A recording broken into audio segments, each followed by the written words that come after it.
World's fairs, as a rule, are ephemeral. Will there be anything lasting at this one? Oh, yes, indeed. In the first place, we'll have several new buildings, but over and above that, we're going to finish Flushing Meadow Park with the receipts of the fair. And when I say that, I think it'll be the finest park in the city of New York. It's right at the geographical and population center, and I think it will cost about $10 million to finish the park. The landscaping will be here, the trees will still be here. About half the utilities have been put in on a permanent basis, so they'll stay. And this will be a great park, the park.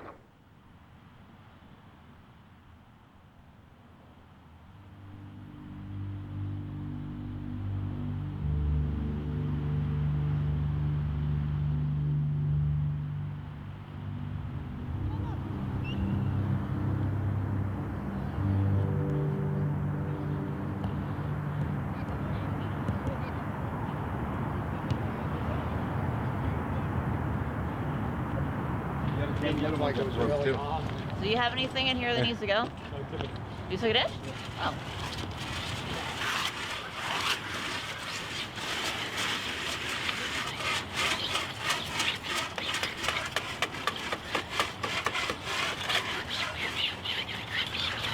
So this portion of the pavilion where that seam is, where the cinder block is, all the way over to that other seam over there, just past the door.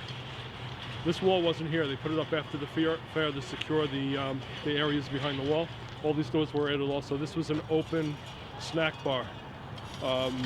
They had tables set up just behind these planters. Planters, I guess, were also part of designating where the snack bar was.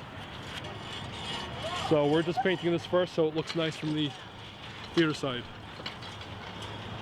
Okay. Back to scraping.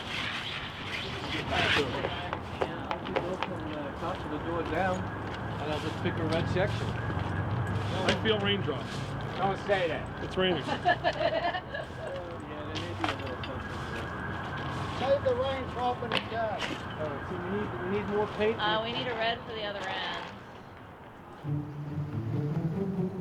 I think when people drive by, they kind of think, man, what is that building? You know, what did they do in there?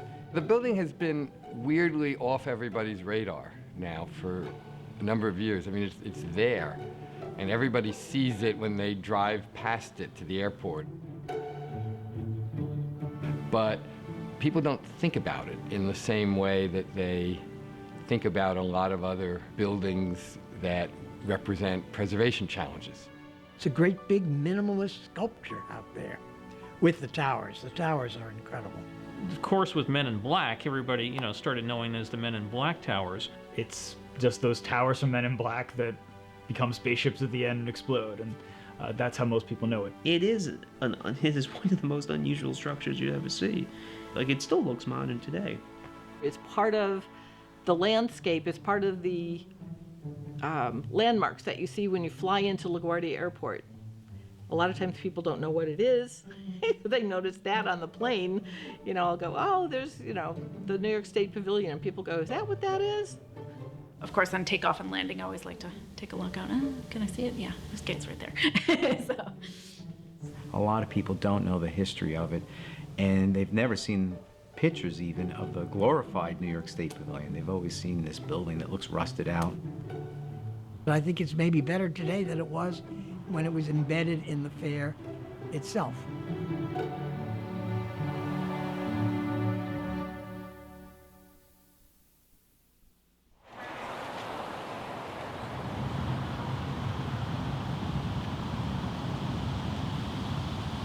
World's Fair buildings are not designed to be permanent. They're meant to be taken down again. But somehow there's always something that turns up at a World's Fair that nobody wants to tear down because it turned out so superbly.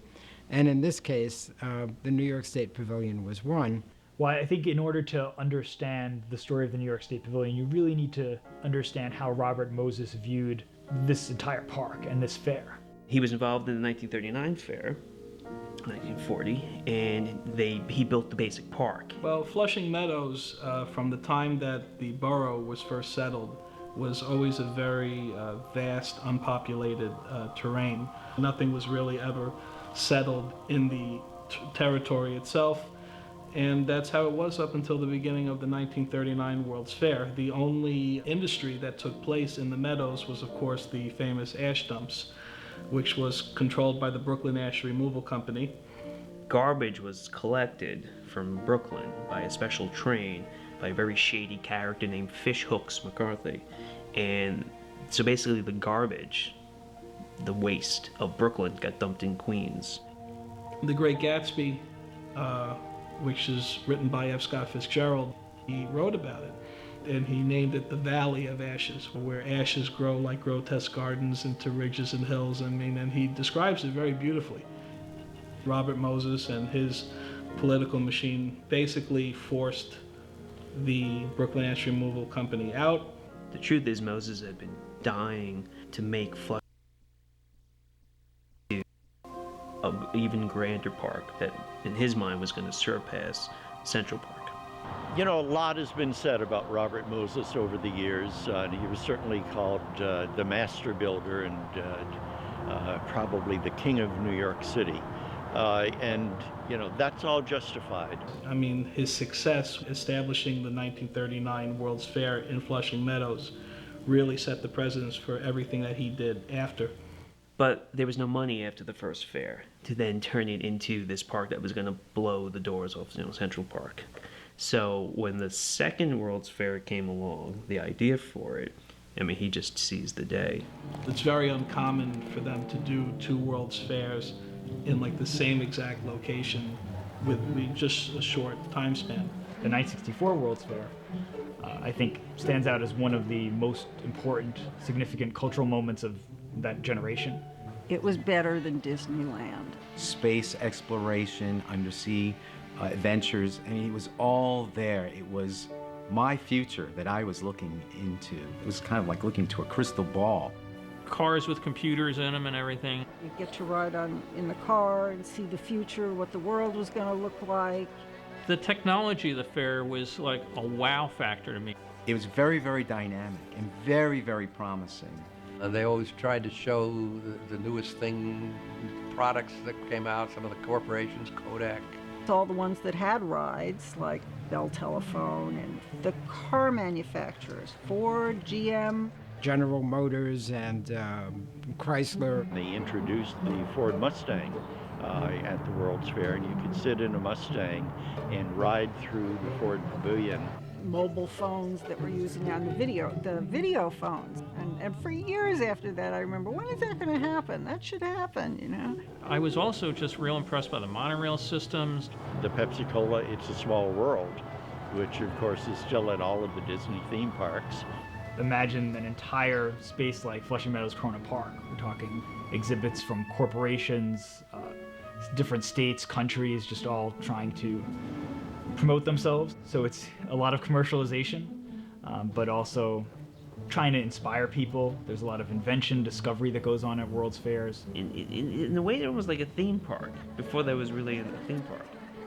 It was really a positive kind of fun, look what the world is, The vision for the future the fair had. It's kind of interesting to see some of the things the fair got right and some of them they were very, very wrong on, but I try to remember the right ones. But on the other hand, I don't think the World's Fair, New York Fair in 64, 65, was ever an official fair. It wasn't, technically speaking, an official World's Fair. That has to do with the BIE. The BIE is the Bureau International Exhibition, which is the French name. This is, say, Bureaus of International Exhibitions. It was not a normal World's Fair, and that it ran for 2 years. It ran for 64 and 65. And that violated one of the basic rules of the BIE. The rules were only one country could hold a fair every 10 years. The land had to be given for free, and it can only be 1 6-month period. The 64-65 fair violated all three. Now the truth is, the 1940 fair also violated all three, but they worked around it. Moses wasn't a diplomat, so this fair was really kind of like the first post-colonial World's Fair. And because of Moses and the way he handled the BIE, Western Europe sat out, but the rest of the world, all those former colonies of Italy, of England, of France, they all came.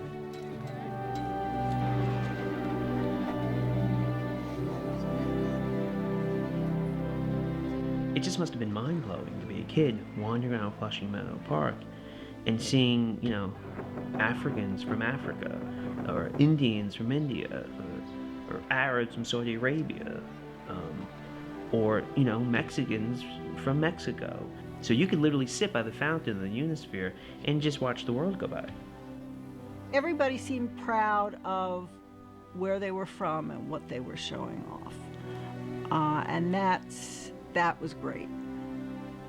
The fair itself at night was it was great. The fountains, like the fountains of the planet, and they were just lit up and just really spectacular. I can still see them being lit up. There'd be little lights coming on here and there as you go by. I remember looking at those elevators and looking at the monorail in the distance and thinking, you know, this future is kind of almost here. You know, like a lot of kids that grew up in the 1960s and visiting the fair, we really expected that future to come true.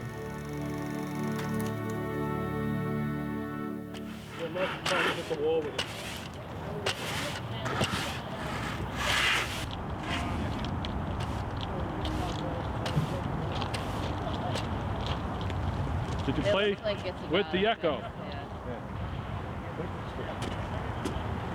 About 6 maybe? Maybe, right? Maybe 6. This was a fairly new innovation when they built these columns. It's called the slip form method. And actually, if you could look up, you could see the lines.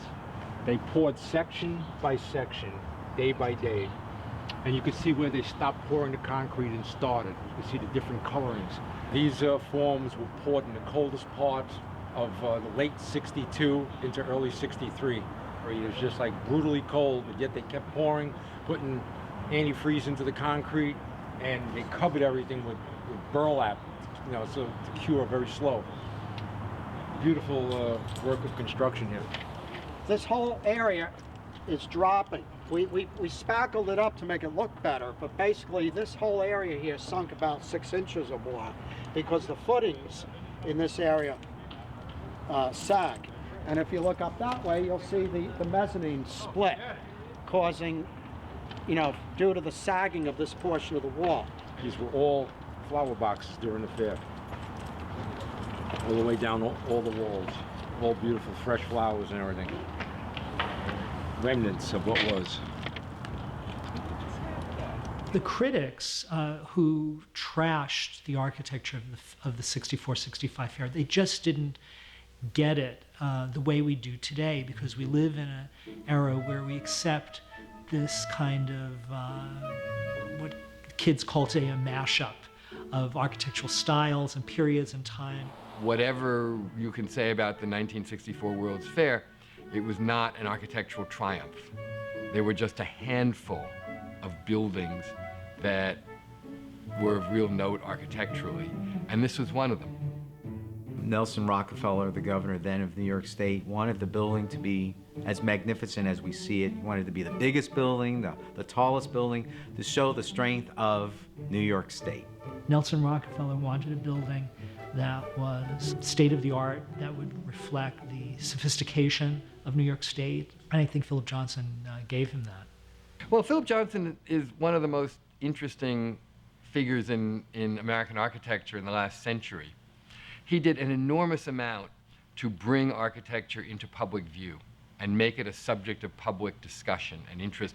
He was sort of became known as the dean of American architects. He encouraged the careers of many, many important architects who had really been mentored by him in some ways. Philip Johnson was, in the 1930s, the promoter of modernism and the international style especially. In 1930, he was given the position of the first director of architecture and design at the Museum of Modern Art. The World's Fair was a very important thing because it presented New York to the world at large. You go to any World's Fair, it's always attracting a world's class of architects. As a kid growing up in that environment, we thought all buildings were going to look just like the New York State Pavilion. It really was a vibrant, colorful building that was illuminated day and night. Ida Louise Huxtable said, called it a sophisticated frivolity, and that it was a carnival with class. This sort of thing that was like a huge tent, a concrete and glass tent. What an amazing, weird concept that was. I mean, the roof was just spectacular, the multicolored panels, and then the tower is way up above you. Your eye was drawn to it. Introducing the color and materials, I think, was the dynamic expression. The roof was made of fiberglass, and fiberglass seemed to be the material of the fair. When the sun shone through it, it was like a sort of space-age rose window hovering above, or a circus tent hovering above your head.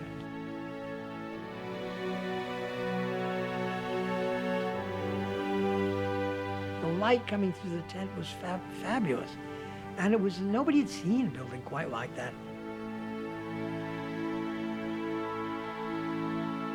When you went in there, it looked like it was like a light panel above your head. It was just kind of glowing, and it actually looked nicer to me at night than it did during the day, because the colors were now being punched through by bright lights coming through. You couldn't see at night so much the towers that were holding it up, so you just kind of saw this giant glowing disc hovering above your head. It was kind of a neat impact. Didn't have any rides, so that wasn't thrilling, but if you were going to go in a building that was sort of interactive with you.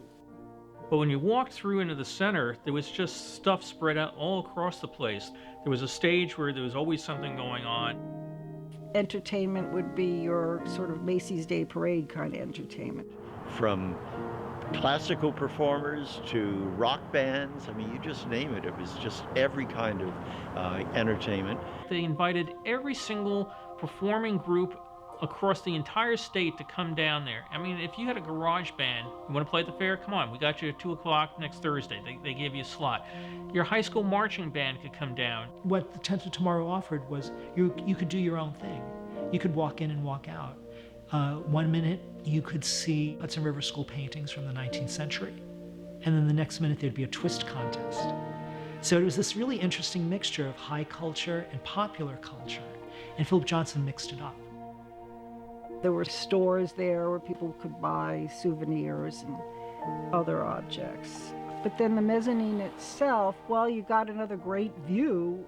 It started there. It was almost like there were all these levels that you kept getting a better view of the fair and Queens. There's some beautiful photographs by Ezra Stoller, color photographs of that second level and looking down. He was Philip Johnson's favorite architectural photographer. And Philip Johnson said he didn't consider a building complete until it had been Stollerized. I can remember that thing off kind of in the corner of the fair, and it sort of pulled you there because it was one of the very few really strong pieces of architecture at the fair. It was a building that used advanced engineering combined with a very exquisite sense of architectural composition to make something that was both aesthetically and structurally quite beautiful and fully resolved. Again, designed to be a pavilion because it didn't have to house any kind of really traditional architectural function. It was there as a celebration. It has the monumentality of the Roman Colosseum, but its form feels very, very modern, space age. First times that I walked in there, I thought I was walking into the Colosseum, and I was gonna fight a couple of lions. You know, so that was my feeling. You know, and other times I also felt that I was looking for a bullfight. You know what I'm saying? The roof is very special. It's called a bicycle wheel roof because it resembles a bicycle wheel with the spokes. I mean, it's almost like taking a stained glass window that was in a church and hanging it horizontally. Lev Zetlin was the engineer, and the 250 by 350 foot elliptical Tent of Tomorrow, for instance, was a cable-supported structure. And in order to support that, there's a ring of 100-foot-high reinforced concrete columns. If you look at those columns, they appear to be monolithic. The roof was created on the ground and then jacked up simultaneously, which is not an easy thing to do because it couldn't shift or else there'd be a disaster. So simultaneously jacked up 100 feet to its location. It just is sort of an amazing engineering feat. The towers themselves were created the same way with that slip form method. It was really pre any computer, and most engineers work within those restraints pretty much by the book. You know, there was already stress factors and this and slenderness ratio. So when it came to something more creative, more dramatic, Lev was at that time one of the leading players in that field. It was a very new innovation at the time to create a large span roof over an open arena or area. So it was the first of its kind, and also I believe the largest bicycle wheel roof at the time. There was also those sky streak elevators that would take people up between the levels, these like glass encased futuristic kind of elevators. As you went up, you could see everything the whole way. It was a clear bubble that you could see out.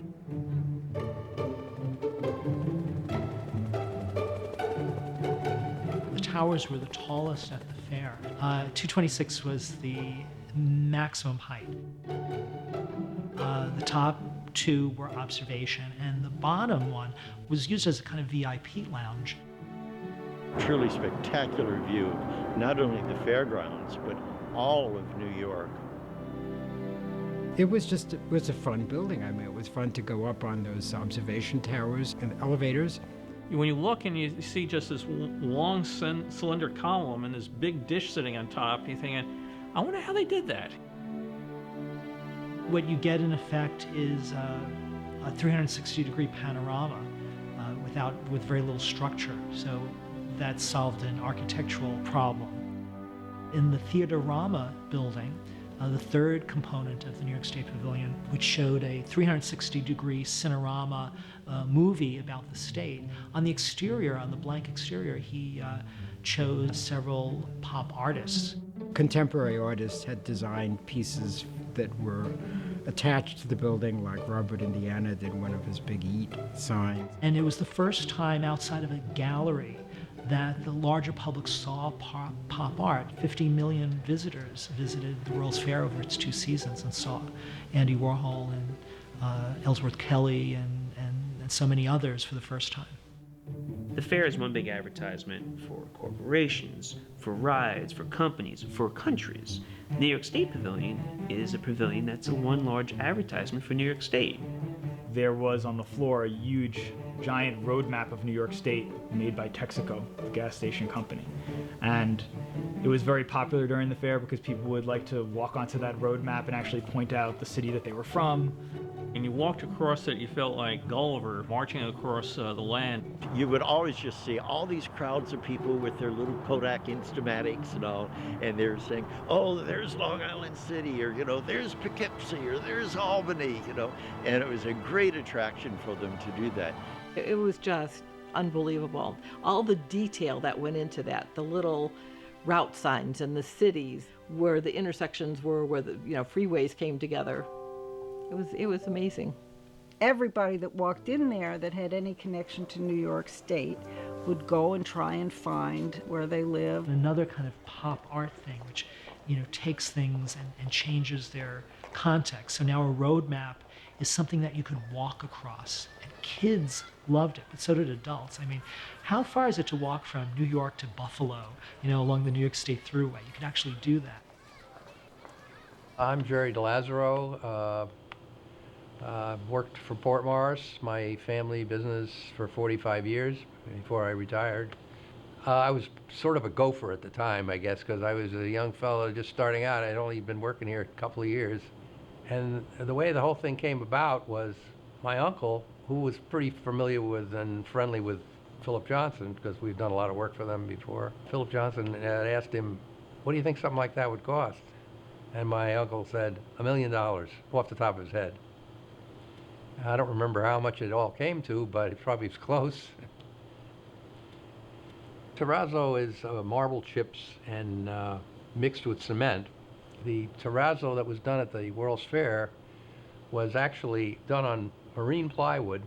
Wire mesh was adhered to it, and then a mortar bed was put on with the terrazzo topping, which was with the aggregate and the chips.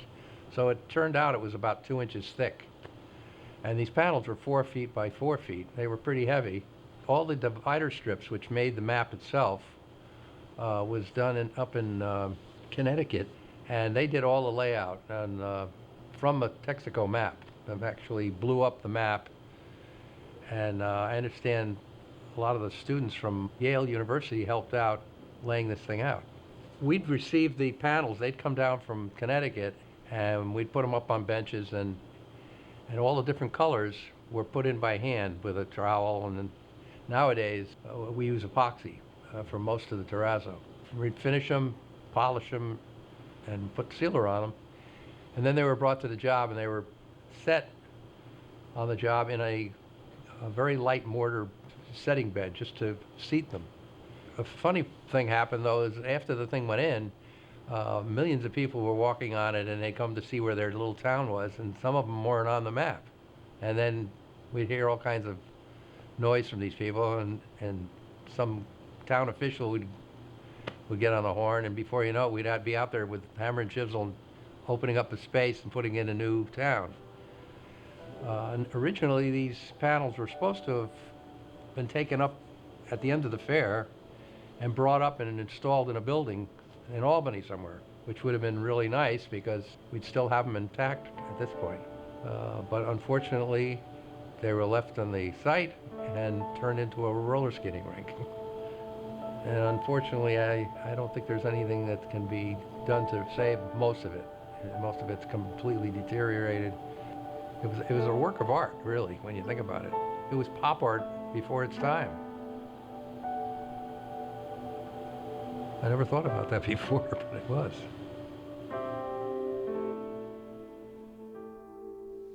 Rockefeller, he said that, who knows, in years to come, the New York State Pavilion might be like the Eiffel Tower of New York. But Moses loved it. It was one of the very few pavilions that from the get-go he had marked as something he wanted to save. When he turned over the Flushing Meadow Park in June '67, it was shiny and new, completely manicured.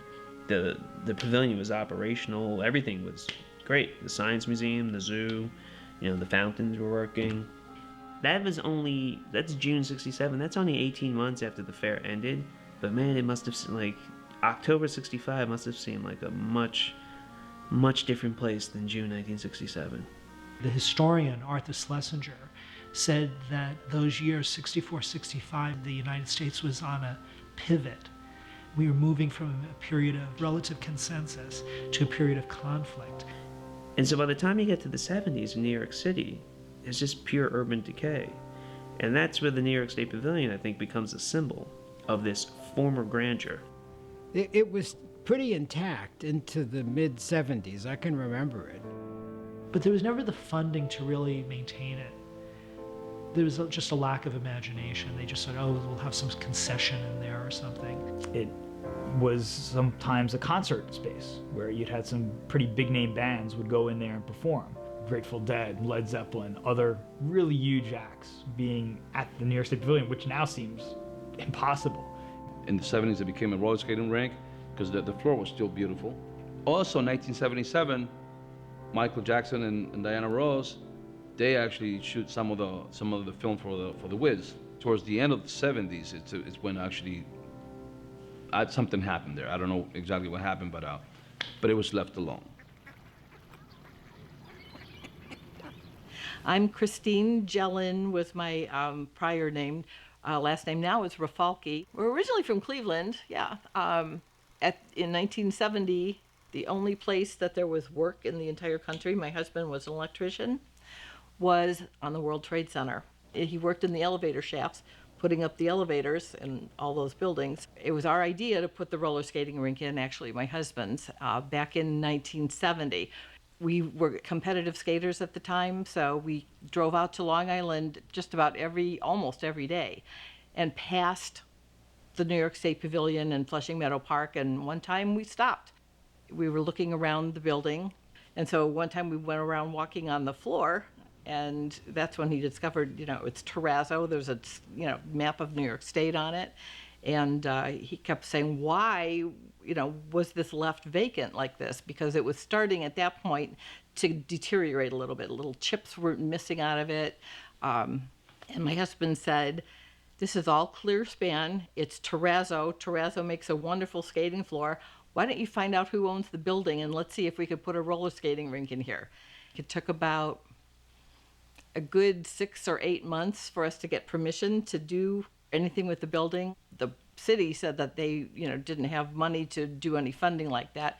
So we actually put the roller skating rink in as far as the rails and the plastic coating and fixing the terrazzo and making it all smooth and everything. We did that all with our own money.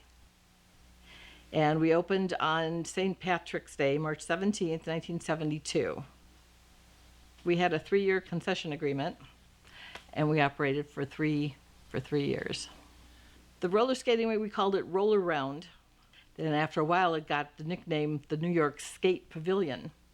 So that was kind of fun.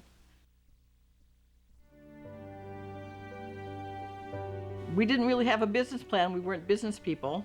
We just always thought if everybody who lived in New York, in Manhattan particularly, would come and visit us just once. Our admission was $1, 50 cents for skate rental.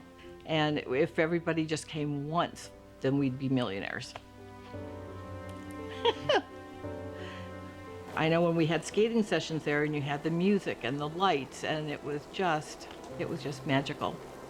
Just the crowds that were there, the atmosphere.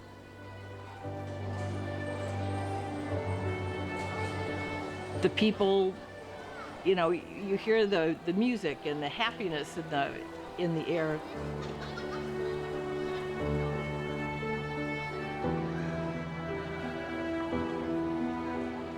One time, shortly after we got it going, there was a beautiful night. I decided to go outside the skating rink. It was probably about 10 o'clock at night. And I just went outside and around the building, and it was all lit up. And the music, and you could hear the people laughing. And I thought, we did it. That was kind of a neat feeling.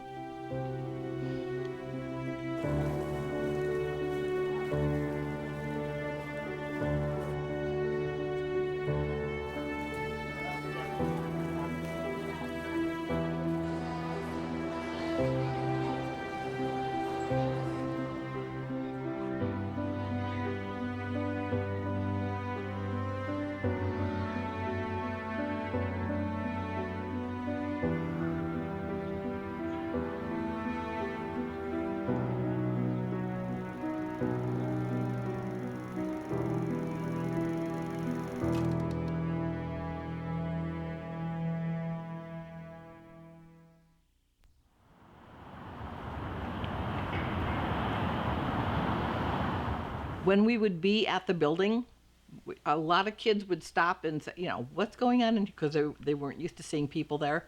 Charlie Abar was one of them. I remember on a rainy day coming up to the pavilion, the door was open. I remember coming out and speaking with Bob, and I said, what are you doing here? He says, well, we're going to make this into a roller rink. I'm like, wow. He was just one of the kids that wanted to help, and he was one of the most sincere, hard worker. You could depend on him. He was one of our lead people there. He was an excellent skate guard. The kids liked him, so he kept everything under control. For me, I was a figure skater on ice. I switched over to roller skating because I found out all the girls were going to be there. And being in high school, you never had to worry about a date. To think that he had total reign of that pavilion, and he could just go anywhere he wanted to, up the tower, down the tower, in the basement, over here, back there. Things that, I could just go and look at from the outsider and go, gee, I wonder if there's anything left inside the theater. He had the keys to the building. I have to live vicariously through Charles' life stories, and his pictures still scare the crap out of me. I didn't go out on the roof. The other kids would climb out on the roof. You could hang onto the cables and walk. They worked on the roof trying to stabilize it so that the panels wouldn't be flapping around. The roof was literally falling apart. Bob and one of his partners devised a way of strapping down those roof panels. And we did it to not all the panels, but a lot of them that were flapping in the breeze. There were times where I walked on that roof, believe it or not, and literally stepped down and the panel would just disappear underneath our feet. Could have been us. Ironically, when the concessionaire came in and said we're going to make this a roller rink, suddenly everyone perked up and said, no, we don't want roller skating there because the floor is going to be damaged. They said we were going to ruin the floor. Through 1974, we were getting pressure from a lot of community groups, a lot of like the Parks Department people, that the roof was unsafe and we'd have to stop, you know, having a skating rink there because we were endangering all the people that were there. So I think what happened is a piece of the channeling came down onto the Grand Central Parkway and hit a car, and someone complained to the city. The city came on in and told the concessionaires they had to replace the roof, otherwise they weren't going to be the concessionaires anymore. next day we had the roller rink closed signs up when we went there, so that was essentially the end. At that time, I know the city was going through some hard times and they were trying to avoid going into default. So that was our thinking of why they didn't renew any of the concessionaire agreements. It was kind of like the people who had a job were very concerned that they might lose their job, so they did nothing. You know, that's why I stuck around for a year, because I had that hope that maybe we could, you know, get things settled and open up again. But that, you know, didn't happen. When was money finally invested in Flushing Meadows? And I don't think it was like to the late 80s. No one was going to invest money into it. You know, the 70s were a very, very difficult decade for New York. I think people just got distracted. There were other things that had priority. The idea of doing something with this building was a luxury that nobody could afford. I mean, we need schools, we need housing, we need hospitals. This cannot be a school, it cannot be housing, it cannot be a hospital, it can't be anything that we need. I think everybody got paranoid about liability insurance from people getting into the structure somehow and being hurt by falling debris or something. And the city actually went forward and knocked out the glass ceiling. And when you remove a roof from a building, you do a lot of damage. Why no one could see this coming, I have no idea. In destroying the roof in a very heavy-handed way, they just hammered out the pieces and let them drop. Those falling pieces ruined the terrazzo floor and opened that up to the elements because they knocked out huge chunks of it. And so then there was soil underneath and stuff started growing up through it. So the $11.5 million that was spent building that building and putting a permanent foundation to make sure it was permanent began to be compromised. It was bad. And it was a shame because all of us who love the city hated to see it in that condition. You know, most of the fair pavilions had special permits. They were built basically for 2 years. And then things that wanted to be kept needed to be, you know, touched up in a way. I don't know if the State Pavilion had been touched up. It was from the get-go on everyone's list to keep. If you go and you look into some of the speeches Nelson Rockefeller gave at the time, he sure didn't give the impression it was going to be temporary. It was left to rot.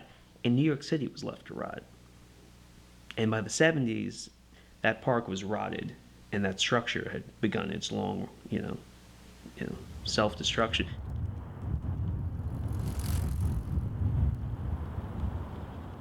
I grew up in Forest Hills, which is not far away from Flushing Meadows, and my parents would often drive to my grandma's house in Flushing, so we would always pass by the New York State Pavilion. Looking out the back window of the Toyota Camry, I would always wonder, what was that building? Because you could tell that it must have at once been a fantastic building and people really put a lot of effort into creating it. So it had some special importance, and that's what built that curiosity up. There was this gadfly known as David Oates. David Oates was a passionate protector of the building. For years and years and years, it was a labor of love that he had of keeping an eye after the park. And he had been to the fair as a kid. He knew Robert Moses personally. If you go online and just look at the pavilion and the history of the pavilion, you'll see a lot about David Oates and his determined efforts to try to get somebody to wake up about it. One time he called the Daily News and he was really upset that the observation light had been out. So he was arguing that it was a safety hazard. He had been calling the FAA. He had been calling the New York City Parks Department. He hadn't been able to get any sort of response from them about getting that observation light back up. The staircase that's inside the tower is apparently so rotted away, the Parks Department had to pay these guys to like walk up the side of the tower to replace a light bulb. I think from the day he walked out, where some of us moved on to other walks of life, he stayed with the park pretty much since 65 on. I just wanted to keep putting the spotlight on it because I felt that was one of the problems with the coverage of the New York State Pavilion. It was that every 3 or 4 years it'd get a big write-up in the New York Times and all the preservationists would get giddy that, did you see the front page of the New York Times? It has the pavilion, and that's great. But there just wasn't that kind of continuous coverage that puts pressure on officials to do things. And that's what I wanted to do. By those articles being written, all these readers of the Daily News are starting to get interested. And they understand the importance of the buildings. You know, there's this whole community online of people who remember the World's Fair, who are historians, authors, just people who went and are nostalgic. The University of Pennsylvania started a project where they were going to conserve that giant road map from Texaco on the floor of the Tent of Tomorrow. I believe it was called On the Map. So Frank Mateo grew up in New York and had gone to the fair and had nostalgic memories of this structure. And later on in life, found himself in historic preservation. He had student projects up there where they actually came up and began to uncover the terrazzo floor, which had been grown over with weeds. Essentially, the work that Frank Matero was doing with the conservation lab at Penn, they were showcasing some of the panels that they had removed, and they had one panel which had not been touched, and then the work that they had done, the sort of before and after of what's possible in conserving the terrazzo. To help conserve that very important piece of history, we removed 3 of them, and they're stored somewhere else in the park to protect them. And then the rest of the map has been covered with a fabric, a protective fabric, and then gravel on top of that. And all of this was under the guidance of the University of Pennsylvania.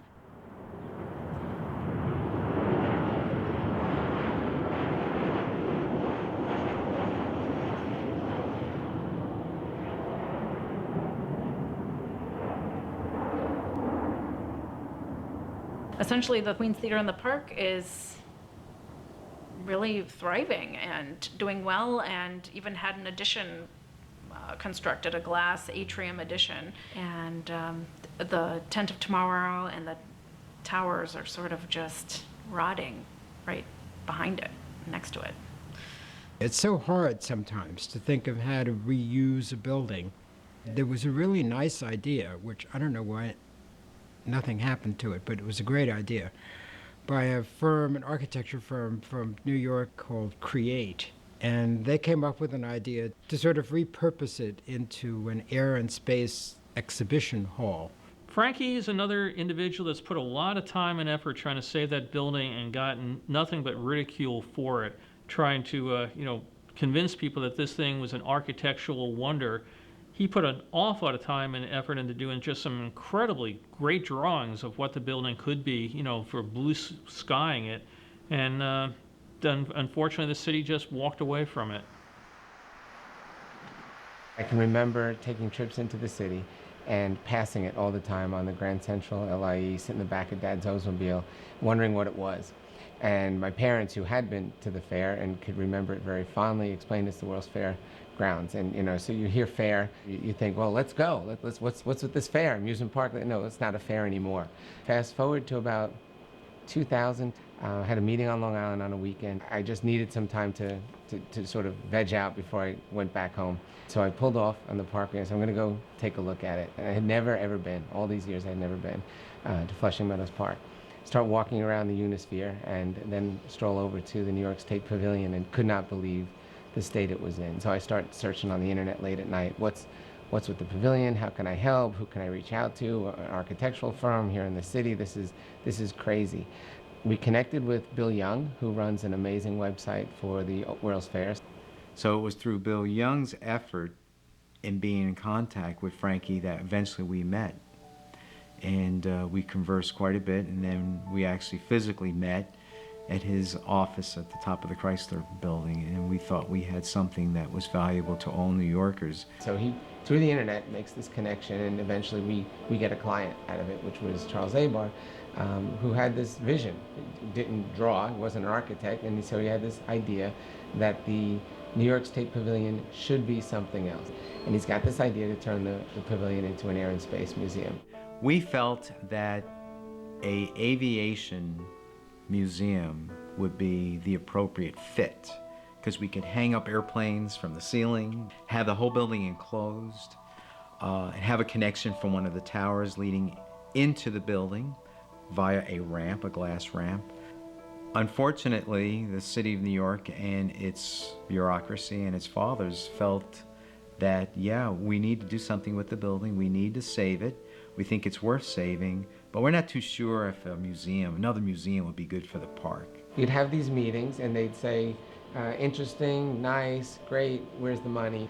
And then you'd break off after the formal meeting, and then you'd have these sidebar meetings where they'd say, this is the best plan we've seen in 40 years, keep going. And we just left the table that you sort of cut us off.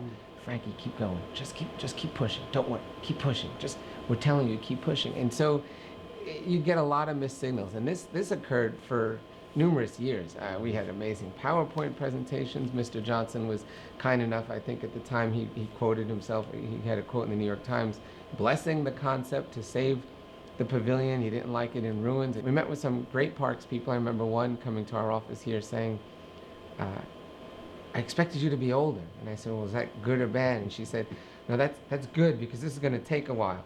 I had no idea we'd still be talking about it 10 years later, and a while hasn't happened. But you see, the developers are not interested, because until they see that they're going to get returns on their investment, they're going to stay clear. I'm sure the parks would love it. I mean, if somebody came and put the money in and they did it, that would be a feather in their cap. But they haven't got the money, and there's nobody come to the table. Turning it into something does cost money. So therein lies the problem. So unless somebody steps up with that funding, we're always in that situation of what could it be, how can it generate revenue for the Parks Department, and who's going to undertake the project.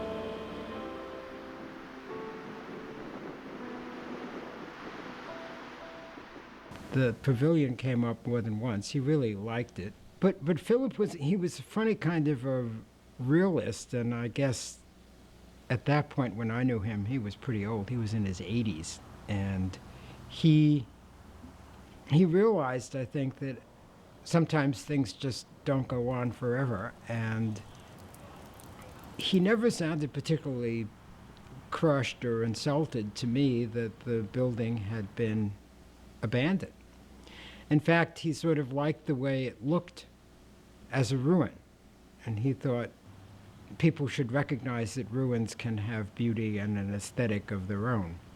I don't think he would have wanted it permanently to stay in a state of ruin, but it was like him, it was in the nature of the way he saw things, to be able to look at it when it was in a deteriorated state, to say, you know, it kind of looks pretty cool just like that, actually. As a ruin, it made people think, oh my God, what untold wonders and glories might have been there, like ancient Rome or something like that, even though, in fact, when it was operating at full tilt in the 1964 World's Fair, it wasn't really all that great. I mean, the greatness was really in the container, not what it contained. And he knew that, too.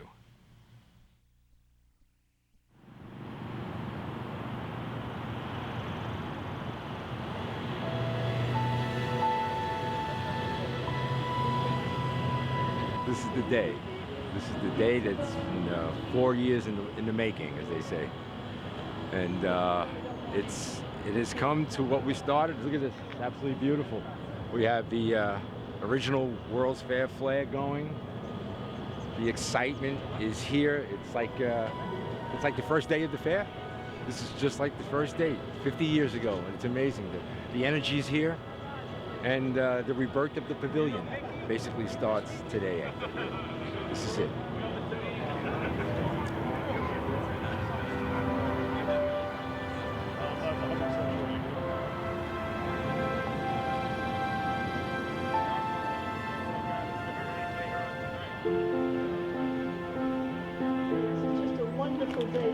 Today we're celebrating something that, in a way, is even more of a triumph than getting this pavilion built, which is the steps that are being taken now toward preserving it.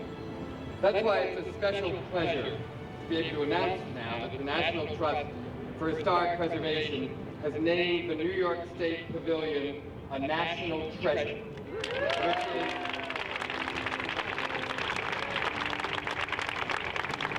which is the special designation the Trust gives to structures that are critical to our architectural, social, political, and cultural history, the kind of buildings we could not imagine being without.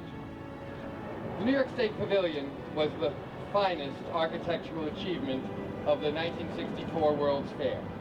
But preserving it is about something much more than saving a memory from half a century ago. It's also an exhilarating public building. It stands as a reminder that not all of the civic architecture we made in the 1960s was harsh and cold. Some of it was lovable and wonderful.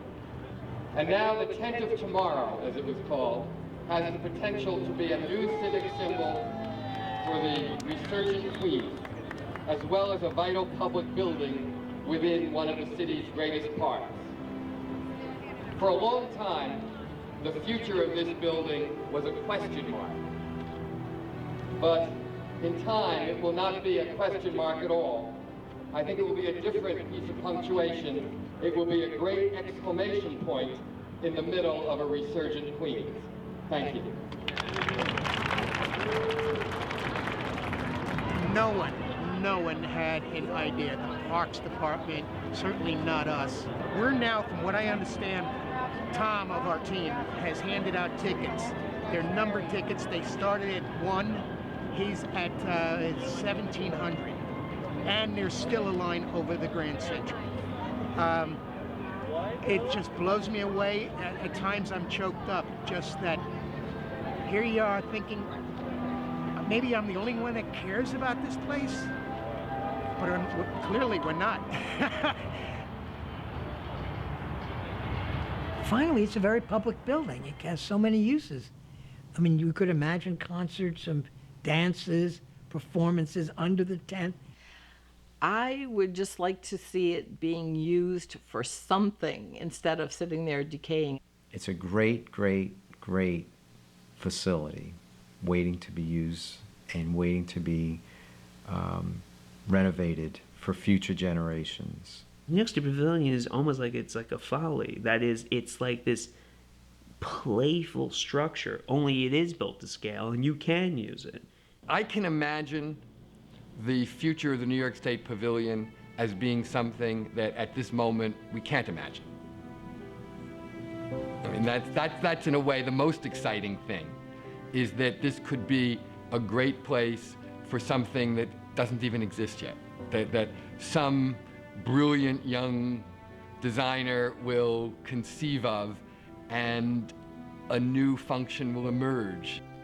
I think the building's original design, designed to be a flexible space, lends itself to all sorts of possibilities. At this point, for 50 years, it could have been torn down, and it hasn't. And I think it is as much a symbol of Queens as the Unisphere itself. It is iconic that people drive by and see it and say, what is it? I mean, how much better an advertisement could you have for something to draw people to? There's a reason why it's still standing there, so something has to be done. People have to understand the building. See, like I understand the building because I've been part of the building. you know. But when you actually drive by, you go like, wow, look at that building. It looks, you know, and that's about it, you know. And the building keeps on growing in you also. A whole generation that's grown up around Flushing Meadows, Corona Park, on all four sides, that don't know a World's Fair existed. It's beyond their grasp, that has grown up with this building there, doing nothing. But year and year would go by, and it still stood there. It's a very unusual building. It was for its time. It still strikes you as unusual. So what do we do with it that makes sense, that honors its architecture and gives it an ongoing purpose? It's a challenge. It's a challenge that it's time now for us to start facing after 50 years. Ultimately, if it's not going to be just a ruin, we've got to now think of what phase 2 for this building ought to be. You know, who knows? I mean, this digital age, public space is shifting and changing in its form and purpose continually. And here is an incredible stage on which all kinds of things might happen.